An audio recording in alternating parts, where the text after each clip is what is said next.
नमस्कार दोस्तों, मैं हूं इंडीमान और आपका स्वागत है प्रॉपर्टी टिप्स में बाय इंडीमान। और आज मैं आपसे एक बहुत इम्पोर्टेंट बात करने वाला हूं। मान लीजिए कि आपके पास 20 लाख या 30 लाख या 50 लाख रुपए हैं और प्रॉपर्टी खरीदना चाहते हैं। आपको एक प्रॉपर्टी दिखाई जाती है और लोकेशन अच्छी लगती है और प्राइस भी ठीक लगता है, तो डीलर कहता है सर जल्दी खरीद लो, 2 और बायर्स वेट कर रहे हैं। तो और यही पर बहुत लोग गलती कर देते हैं। That's the big mistake. That's why you make a mistake. Okay? Property अच्छी दिखना और प्रॉपर्टी का अच्छा इन्वेस्टमेंट होना, ये दोनों बिल्कुल ही अलग बातें हैं दोस्तों। आज मैं आपको 7 ऐसे चेक्स बताऊंगा जो मैं किसी भी प्रॉपर्टी अपॉर्चुनिटी को एनालाइज करते समय देखना चाहूँगा 100%। और 7वां पॉइंट बहुत इंपॉर्टेंट है, क्योंकि वहीं से हमें पता चलता है कि हम प्रॉपर्टी खरीद रहे हैं या सिर्फ किसी दूसरे आदमी की प्रॉब्लम को अपने नाम करवा रहे हैं। ओके, चलिए शुरू करते हैं। सो नंबर 1, सबसे पहले लोकेशन नहीं, माइक्रो लोकेशन देखिए। सो आपने सुना होगा कि लोकेशन लोकेशन लोकेशन, लेकिन मैं इसमें एक बात और जोड़ूंगा, माइक्रो लोकेशन। ओके, सिर्फ ये मत देखिए कि प्रॉपर्टी चंडीगढ़ में है, लुधियाना में है, मोहाली में है, गुड़गांव में है, नोएडा में है, पुणे में है या किसी दूसरे अच्छे शहर में है। ओके, देखिए उस शहर में के किस हिस्से में है। एक ही शहर में 2 प्रॉपर्टी सिर्फ 2 या 3 किलोमीटर की दूरी पे हो सकती हैं, लेकिन उनका इन्वेस्टमेंट पोटेंशियल बिल्कुल ही अलग होगा 100%। अपने आप से ये पूछिए कि आसपास में एम्प्लॉयमेंट कहाँ है, स्कूल्स और हॉस्पिटल्स कितनी दूर हैं, पब्लिक ट्रांसपोर्ट का क्या हाल है वहाँ पे, मेन रोड एक्सेस कैसा है, आसपास डेवलपमेंट हो रही है या एरिया स्टैग्नेंट है। स्टैग्नेंट का मतलब है कि वहाँ कुछ नहीं हो रहा है, no development any more. Okay, लोग इस एरिया में रहना चाहते हैं या नहीं, और कैसे लोग रहना चाह रहे हैं वहाँ पे, किराए की डिमांड क्या है। ओके, फ्यूचर इंफ्रास्ट्रक्चर का प्लान क्या है, जो आप लोकल वेबसाइट्स पे जाके देख सकते हो। ठीक है, मैं हमेशा कहता हूँ कि प्रॉपर्टी मत खरीदिए, डिमांड खरीदो। यहाँ जेन्युइन डिमांड होगी, वहीं आपकी प्रॉपर्टी के लिए बायर या टेनेंट मिलना बहुत ही आसान होगा और फ्यूचर में उसकी संभावना बनी रहेगी। सो दूसरा नंबर दोस्तों, पेपर वर्क को कभी भी हल्के में मत लीजिए। अब आते हैं उस बात पे जो शायद प्रॉपर्टी, खूबसूरत प्रॉपर्टी से भी ज़्यादा इंपॉर्टेंट है, वो है उस प्रॉपर्टी के डॉक्यूमेंट्स। ऑलराइट, भारत में प्रॉपर्टी खरीदते समय सिर्फ सेलर की बात या ब्रोकर की बात पे डिपेंड मत करना भाई, नो। पहले अप्रोप्रिएट प्रॉपर्टी लॉयर से इंडिपेंडेंट लीगल ड्यू डिलिजेंस करवाएं। सो सोलिसिटर का होना बीच में बहुत ज़रूरी है।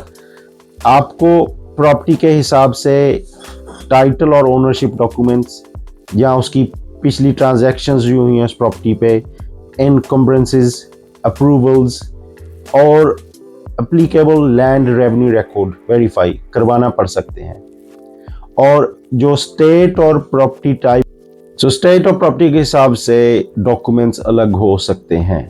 ओके, सबसे इम्पोर्टेंट सवाल ये है आपको पूछना कि क्या जो आदमी प्रॉपर्टी बेच रहा है उसके पास बेचने का साफ लीगल राइट भी है भाई, या ऐसे ही सड़क के किनारे पे आपको ज़मीन बेच रहा है। ठीक है ना, क्योंकि अगर ज़मीन खरीद रहे हो तो ज़्यादा सावधानी की ज़रूरत है। रोड पे खड़े होकर प्लॉट देखकर किसी को टोकन मनी मत दें प्लीज़, अदरवाइज आपको प्रॉब्लम आएगी। पहले पेपरवर्क, फिर पैसा, इमोशन बाद में, ड्यू डिलिजेंस पहले। ओके, नंबर 3, जो मार्केट प्राइस और आस्किंग प्राइस है उसको अलग रखिए। अगर डीलर आपको बोलता है फॉर एग्जांपल कि सर मार्केट रेट 10,000 पर स्क्वायर फुट है फॉर एग्जांपल, ठीक है, और मैं आपको 8500 में 8,500 में दिलवा सकता हूं, तो क्या इसका मतलब है कि ये डील सस्ती है? जरूरी नहीं है। ओके, मार्केट रेट तय किसने किया, पहले ये देखो भाई, क्या डीलर ने खुद से तय कर दिया है या सेलर जो है उसने डीलर को बोल दिया कि यही रेट लेना है, या फिर किसी व्हाट्सएप एडवर्ट ने ये किया है जहां एक्चुअल में एविडेंस नहीं। ऑलराइट, आपको आसपास की कंपैरेबल प्रॉपर्टीज को इन्वेस्टिगेट करना चाहिए।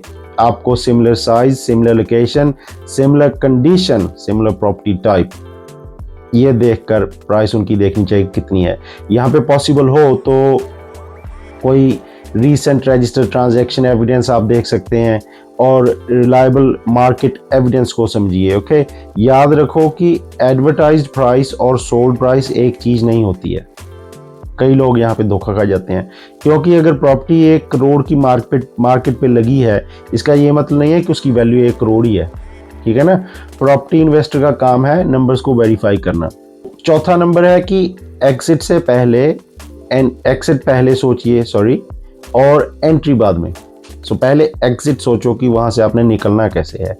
ये मेरे फेवरेट प्रिंसिपल्स में से एक है। किसी भी प्रॉपर्टी में पैसा डालने से पहले खुद से ये जरूर पूछिए कि अगर मुझे इस इन्वेस्टमेंट को बेचना पड़े तो क्या मैं इससे निकल सकता हूँ, क्या ये प्रॉपर्टी आसानी से बिक सकती है, कितनी लिक्विड है ये प्रॉपर्टी, क्या इसे रेंट पे इजीली दिया जा सकता है, क्या इसका बायर मार्केट बड़ा है, क्या इसमें वैल्यू ऐड करने का स्कोप है, कोई अपॉर्चुनिटी है। अगर मार्केट नीचे जाती है तो मेरा प्लान बी क्या है। ठीक है ना। अगर रेंट उम्मीद से कम मिलता है तो फिर क्या करोगे। यानी प्रॉपर्टी खरीदने से पहले आपकी एग्जिट स्ट्रेटजी तैयार होनी चाहिए। ठीक है। बिगिनर्स अक्सर खरीदने के बारे में सोचते हैं, ठीक है भाई। इन्वेस्टर्स जो हैं वो बेचने के बारे में सोचते हैं, लेकिन जो मेरे जैसे डेवलपर्स होते हैं वो खरीदने से पहले एग्जिट के नंबर्स कैलकुलेट करते हैं। पांचवा है कि रेंटल यील्ड को कैलकुलेट कीजिए पहले लेने से पहले कोई प्रॉपर्टी। अगर आप रेंटल इन्वेस्टमेंट खरीदने जा रहे हो तो सिर्फ ये मत सोचिए कि इसका रेंट 30,000 महीना आ जाएगा, ठीक है बढ़िया है। सवाल ये है कि प्रॉपर्टी खरीदने में आपका पैसा लगा कितना है। ठीक है, आपकी इन्वेस्टमेंट क्या है उसमें। मान लीजिए कि प्रॉपर्टी आपने 50 लाख की ली है, 50 लाख की ली है और उसका जो एनुअल रेंट है वो 3 लाख है। उसका जो सिंपल ग्रॉस यील्ड होगा, याद रखो मैं ग्रॉस बोल रहा हूँ, ग्रॉस यील्ड होगा वो 3 लाख रुपया जो आपका मंथ ईयरली रेंट है उसको आप डिवाइड करेंगे परचेस प्राइस जो 50 लाख है।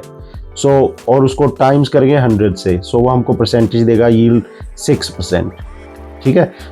इसका मतलब है कि आपको 6% ग्रॉस यील्ड मिल रही है, लेकिन ये सिर्फ शुरुआत है गाइज। ओके, इसके बाद में ये मत भूलिए कि आपको मेंटेनेंस के पैसे भी देने पड़ेंगे।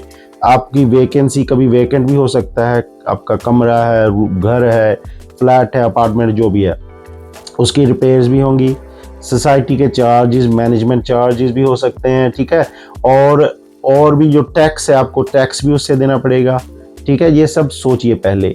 इसलिए ग्रॉस रेंट को प्रॉफिट मत समझिए, नंबर्स को बेसिकली नेट बेसिस पे समझना बहुत ही जरूरी है।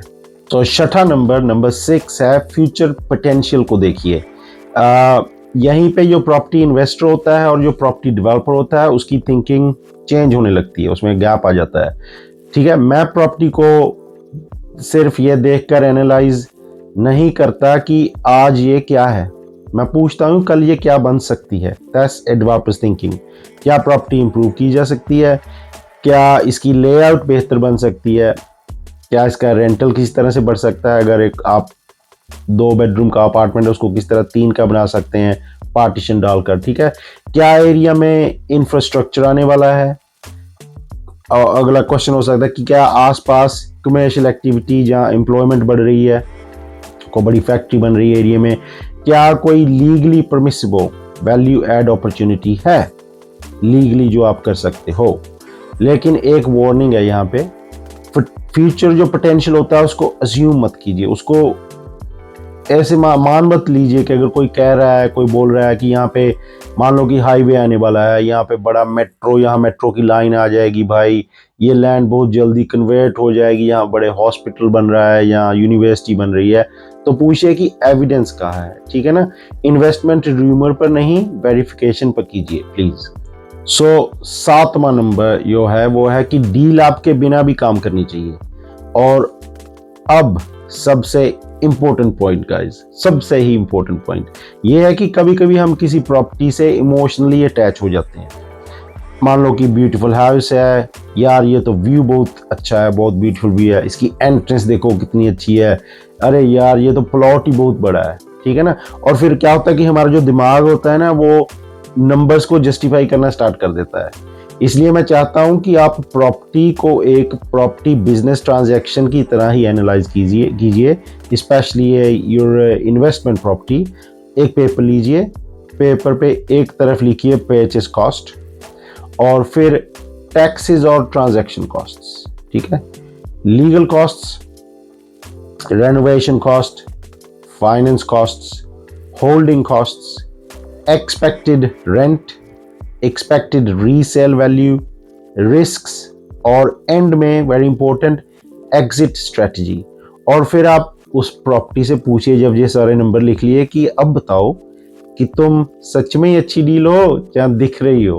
ठीक है, नंबर्स अगर डील सपोर्ट नहीं करते हैं तो उसे प्यार मत कीजिए मेरे भाई, वॉक अवे।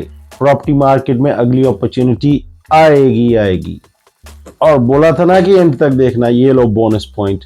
अभी मेरे 5 प्रॉपर्टी के फिल्टर जो मैं यूज करता हूँ अपने दिमाग में, अपने पेपर पे भाई, वो दे रहा हूँ, ले लो, अभी फ्री है। देखा, एंड पे आए हो तो भी सब्सक्राइब करो, लाइक करो, कर लो यार, रोज बोलता हूँ, एवरी वीडियो में बोलता हूँ। ऑलराइट, ये देखो, अब मैं आपको एक सिंपल फ्रेमवर्क देता हूँ। जब भी कोई आपको प्रॉपर्टी भेजे या आपको कोई सेल दिख रही है कि ये प्रॉपर्टी सेल पे लगी हुई है, तो ये 5 सवाल अपने आप से पूछें कि ये मैं कितने की खरीद रहा हूँ, आसपास में कंपैरेबल वैल्यू क्या है, ठीक है, इससे इनकम कितनी आ सकती है, और चौथा है कि इसमें वैल्यू कैसे ऐड कर सकते हैं, और 5वां जो वेरी इंपॉर्टेंट मैं फिर बोल रहा हूँ कि मेरा एग्जिट क्या है। ठीक है, अगर आप इन 5 सवालों के क्वेश्चन के आंसर क्लियरली नहीं दे सकते, चाहे एक का भी नहीं दे सकते हो, तो don't take a chequebook yet. Alright, अपनी चेकबुक मत निकालें, पॉकेट में ही रखें, पहले रिसर्च करें।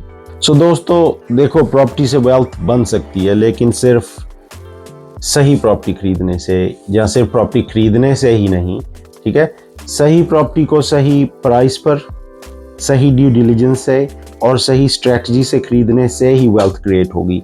और इस चैनल पे मेरा मकसद कोई प्रॉपर्टी बेचने का नहीं है, मैं आपको सेल नहीं कर रहा हूँ, सिर्फ आपको बोल रहा हूँ कि सब्सक्राइब कर लो भाई, वो भी फ्री में है। और मेरा मकसद सिर्फ आपको सिखाना है, ठीक है, as an investor, as a developer, आपको प्रॉपर्टी कैसे एनालाइज करनी चाहिए, यही मेरा मकसद है। मैं यूके में कई सालों से प्रॉपर्टी इन्वेस्टमेंट कर रहा हूँ और डेवलपमेंट कर रहा हूँ। मेरे को कोई ज़रूरत नहीं है ये वीडियोस बनाने के लिए, क्योंकि इनसे कोई मिलियन बिलियंस व्यू नहीं आ रहे हैं, या कोई मैं लाखों करोड़ों नहीं कमा रहा हूँ भाई, ठीक है ना। लेकिन अगर मेरा अपना मानना है कि अगर मैं एक्सपीरियंस, मिस्टेक्स और ये स्ट्रेटजीज आपसे शेयर करता हूँ, मेरे भाई बहन से, मेरी कंट्री में, तो मैं आपकी लाइफ में अगर कोई वैल्यू ऐड कर सकता हूँ तो मेरे को सुकून मिलता है, और मेरे पास काफ़ी फ्री टाइम होता है as a investor. So I don't mind making this videos, ठीक है ना।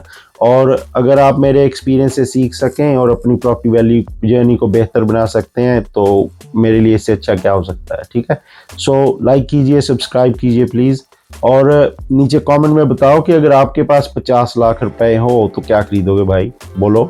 फ्लैट लोगे, रेंटल प्रॉपर्टी लोगे, प्लॉट लोगे, या डेवलपमेंट लैंड लोगे जिसपे कुछ बनाओगे, ठीक है।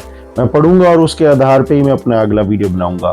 तब तक के लिए smash the like button and subscribe यारो, कम ऑन।